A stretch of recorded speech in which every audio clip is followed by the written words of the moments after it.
Hello and welcome to the Property News Show, where every week we discuss the news and stories that affect landlords and investors in the UK. This week we're going to be discussing why rich people get the best mortgage rates, why your electrician might be scamming you, and how many empty homes there are in London. Don't forget to like and subscribe so you don't miss a single one of these. Enjoy the show. Mark, where can people find and follow you online? They can find me on my podcast, which is Mark My Words, Instagram, Twitter, and Facebook. And there's a Progressive Property website, which is progressiveproperty.co.uk. Fantastic. And if you haven't already, please remember to like and subscribe so you don't miss a single one of these videos. We do them every single week. So we've got a few stories here today, Mark. Our first one is a increase in the amount of 5 million plus mortgages. So these are real big homes, big expensive houses.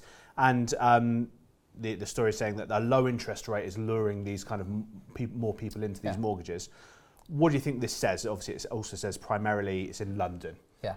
So I think when you get somebody who's very high net worth and they want to go and buy a house at low loan to value, maybe, 50%, something like that, that represents a very, very low risk to the bank. So their margin that they're able to accept is smaller. In addition to that, they're able to, because base rate is so low and the cost of funds is so low and LIBOR and all the rest of it is so low, they're able to get the money in very, very cheap. And in addition to that, if you're talking about over 5 million plus, well, because it's such a lot of money, they can offer it at an even lower rate because a lot of the fees, the time, the admin is spread over a much larger loan.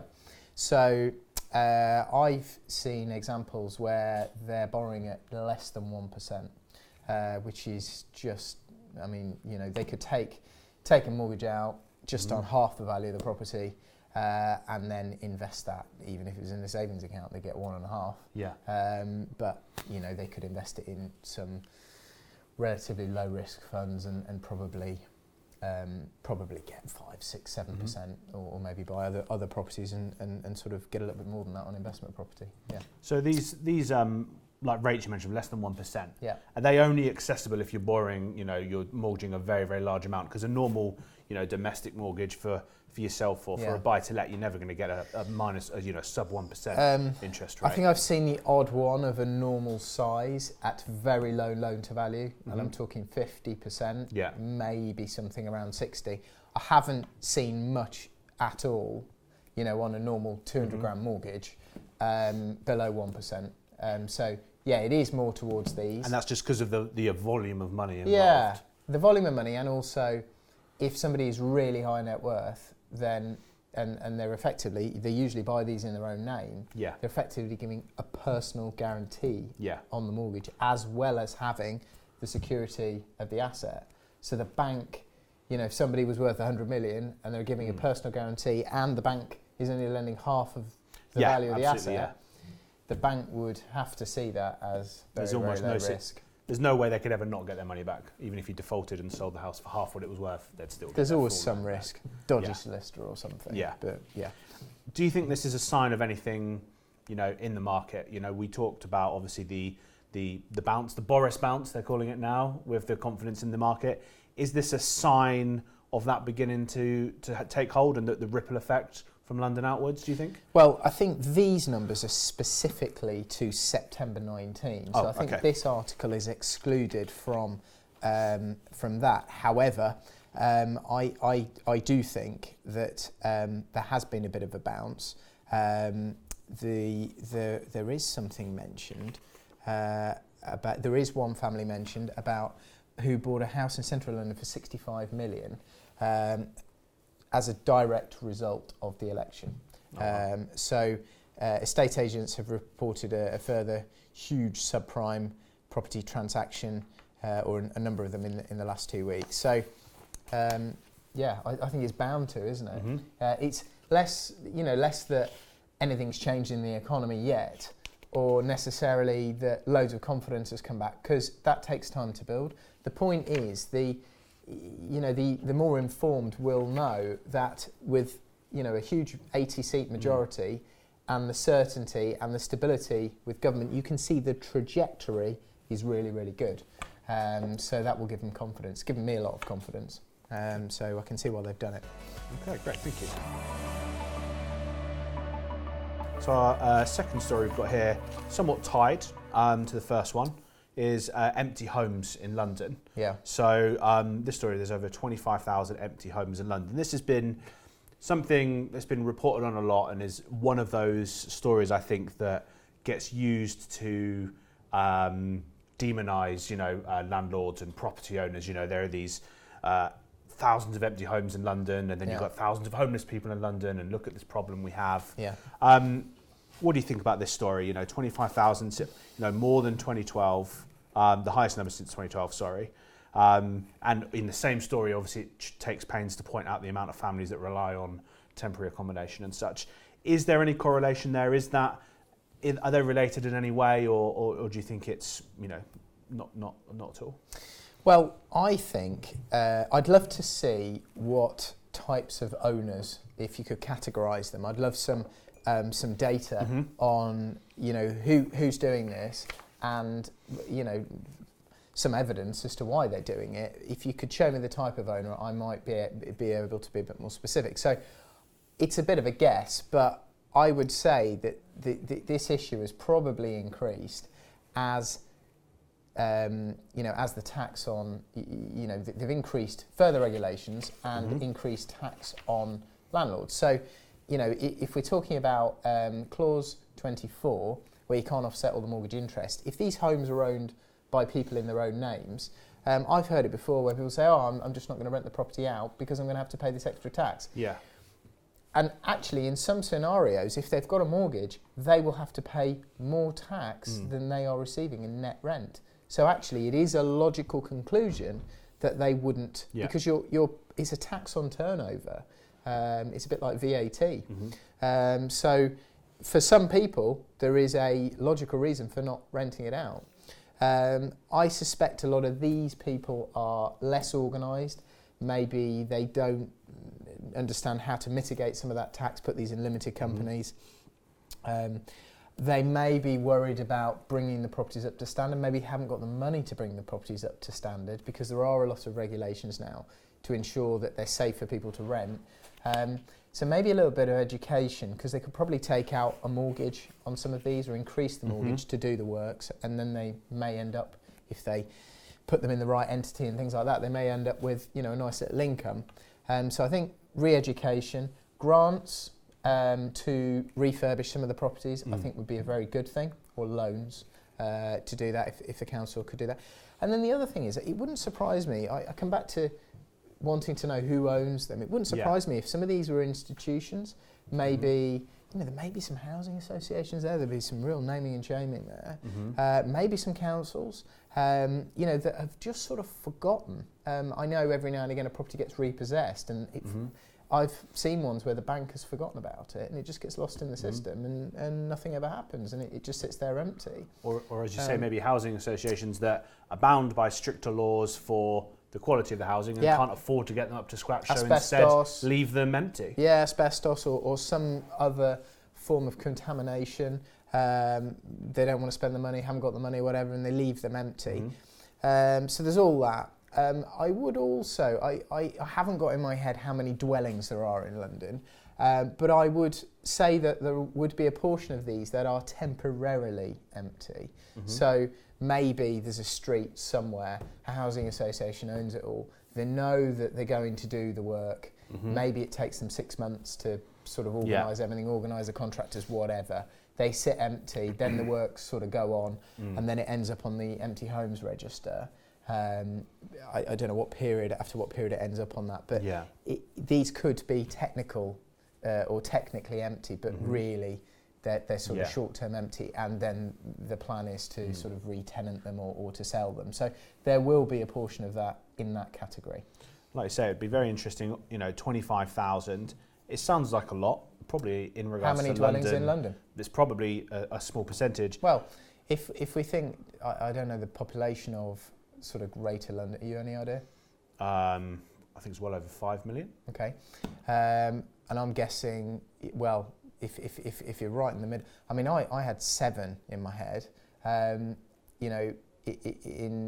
generally speaking, there's about 2.5 to 3 people for every dwelling. That's the average. So let's say we went on a, in the sort of tighter London area, I don't know. Let's say there were, I think you could probably say there were 2 million dwellings if there were 6 million people.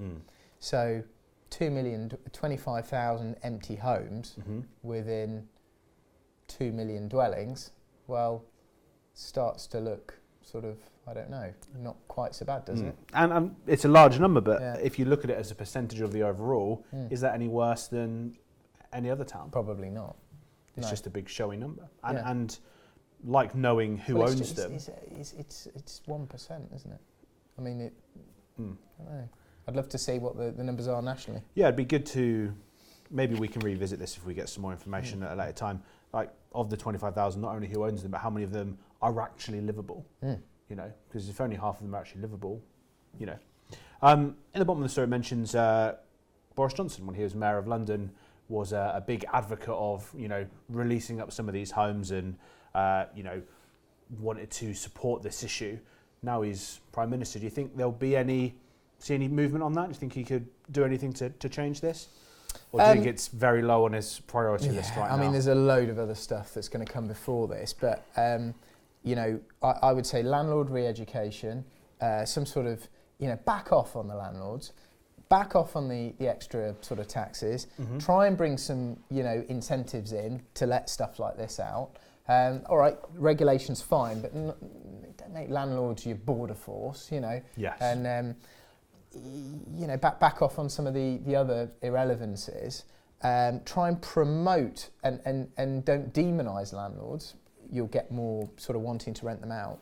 And then a re-education programme, show them how they can bring them back into use, and then offer loans. If they need remediation or major works doing, and it's to make it safe or to decontaminate or whatever, offer loans to landlords to do that. And I think you could, as long as just on the empty homes, just on the ones that have been empty for a good period of time. We managed to do one like that in Corby. The empty homes officer was involved. He was fed up with that property. Almost the day we bought it, we got a letter within a week saying, we know you bought this, we're not happy, it's empty, if you don't bring it back up to standard, we're going to do this, this and this to you. And then, by the way, we're willing to offer you a grant to bring it back into use up to X amount, X percentage. And we took the grant and we did it. It was great. Good. Yeah. Cool, thank you. Lastly today, we have a story about a new mandatory electrical safety regulation to be brought in on rented homes. Yeah. Do you want to just talk us through this a little bit? Yeah, okay. So obviously we have a mandatory gas safety check, which is once every 12 months. To get a sort of NIC registered electrician to put a safety certificate on a home is good practice anyway, but it hasn't been a mandatory yearly inspection. In fact, I think this will be 5 yearly, which is different from gas safety check. So that hasn't been mandatory up till now. However, if somebody electrocuted themselves in their home and it could be shown that you knew about it or you weren't sort of maintaining the electrical system properly, it was dangerous, you could still potentially be prosecuted. This makes it a lot simpler to prosecute people because if there's no electrical safety check, they've broken the law. So it's probably good practice and covers the landlord. Protects everybody a bit protects more. The tenant. It's only every 5 years. I don't think it's a bad thing. But I have found that lots of electricians like to use the NIC check as an excuse to get lots of work. And the favourite is, it doesn't meet the building regulations. You're going to need to spend £2,500 to rewire or do everything to meet. It doesn't need to meet the latest building regulations. It just needs to meet the building regulations that were in existence at the time that electrical system was put in. So we talked about this before, and I thought this was very, very interesting because I wasn't aware of the side there. No. But just tell everyone at home the detail of what you're saying, because I think a lot of people get misled about the idea of building regulations and what needs to be done. Yeah. So just walk through very basically what you're saying about the difference between what a building needs and what the current building regulations are. So when you create a new dwelling, you have to meet the building regulations at that time. So I can't remember what edition we're on at the moment, but every, let's say 1, 2, 3 years, a new edition of the building regulations comes out, and you need to meet those, and they usually go higher and higher. You need to meet the regulations at that point. Yeah. The regulations will clearly in the future continue to change, and probably the standards will increase. You do not need to meet those regulations unless you are creating a new unit. So if you took 2 flats and you made them took 1 flat and made it into 2, you'd need to create a new dwelling that didn't exist before. Exactly. Or you're doing major works, like you're putting an ensuite in, you'll need to meet the building regulations that relates to those works. So, the drainage and all the sort of extra cold feed and, sort of the plumbing and everything like that. So, let's say you've got a 20, 30-year-old property, you do not necessarily need to rewire and update all of the electrical connections and wiring within the property. It does, however, need to be safe, and there is a difference. What I would say is, generally speaking, if there's no consumer unit, you do need to upgrade that. And if it's very old, it will all need rewiring to make it safe. So good electricians will just say, okay, fine, you don't need to meet the building regulations, but the polarity there is wrong, this is wrong, the socket, this is dangerous, here's the works. 3-bed house, often they'll say, 300 quid do the works, and I'll put a certificate on it. Fine. The way to, as with a plumber, as with any works, the way to ascertain whether you're being led up the garden path is to get a couple of electricians in, and do not tell the second one what the first one said. You'll find the result they come out with is very different, and the solution. If they're happy to put the certificate on it, then you've done what you need to.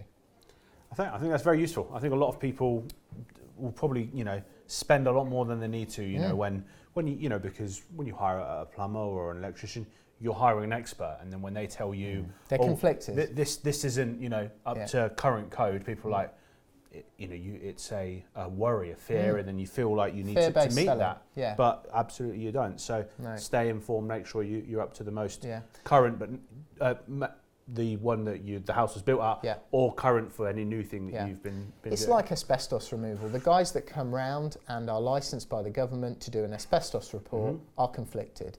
A lot of them will increase the amount of asbestos that needs removing from the property, or basically say things are asbestos when they haven't. I've got direct evidence of it, because then invariably they get the work to remove it.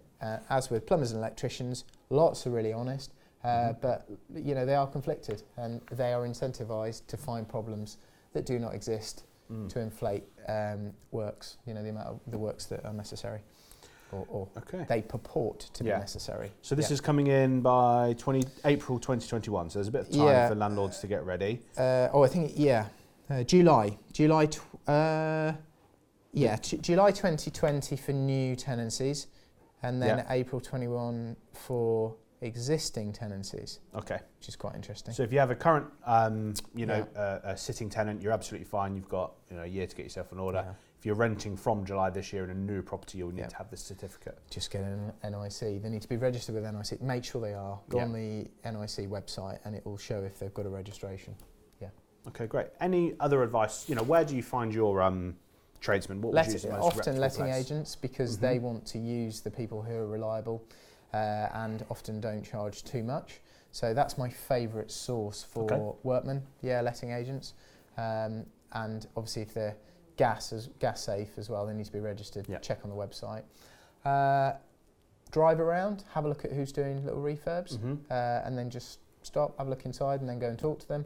And then the other one is other investors locally. Yeah. Often people will sort of go, well, I haven't really got anyone, because they don't want their guys getting too busy and getting too expensive. Yeah. But just knock on the door and talk to them. Interestingly though, you didn't say Google it. You know, a lot, No, I so wouldn't do that. doesn't you No. know, the person who ranks first isn't necessarily the best person. So Recommendation, quite on the ground. letting agents, Yeah. recommendation it's good. Okay, Yeah, great. from people you trust. Just a final thing before we finish.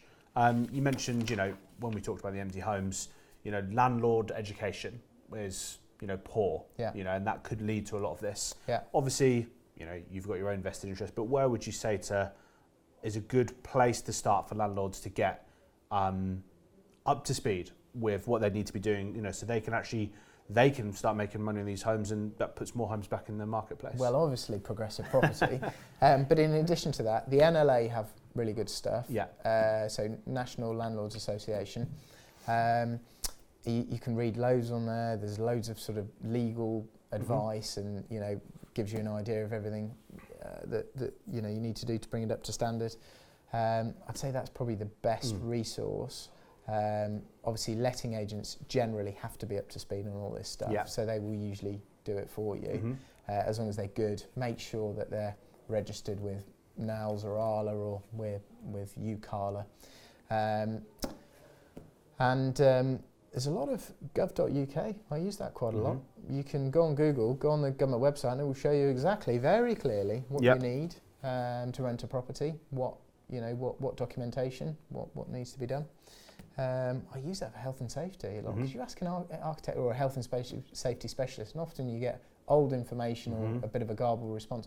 Go on the HSE website; it's there. It's really clear. And it can't be argued with then, because it's in black and white from the the horse's mouth. Yeah. Okay, cool. And for anyone watching that isn't, obviously one of the best places is you can join our Progressive Property community on Facebook. Got over 25,000 people in that community. Mark himself's in the community. You answer a lot of questions, give your own updates and stuff there as well. And you know, daily there are hundreds and hundreds of posts, and it's a fantastic community that I think a lot of people get value from. You know, it's a good resource, isn't it, that's been built over the years. Yeah, I think we've got 27,000 members. Yeah. And a lot of active people in there, just we see posting questions, giving advice. Yeah, deals get done in there. They Like do, finance is found. all the time. Yeah, it's a crazy place. Cool. Awesome. Okay, thank you very much for watching, and thank you very much, Mark. Lastly, just remind everyone where they can find and follow you. So everyone can follow me on Mark My Words, which is my podcast, progressiveproperty.co.uk, Twitter, Instagram, and Facebook. Fantastic. Thank you very much for watching, and we'll see you next week. As always, thank you for watching. Please remember, if you haven't already, to like and subscribe. Leave your comments below. We love reading and responding to them, and we loved you tuning in this week. We can't wait to see you next time.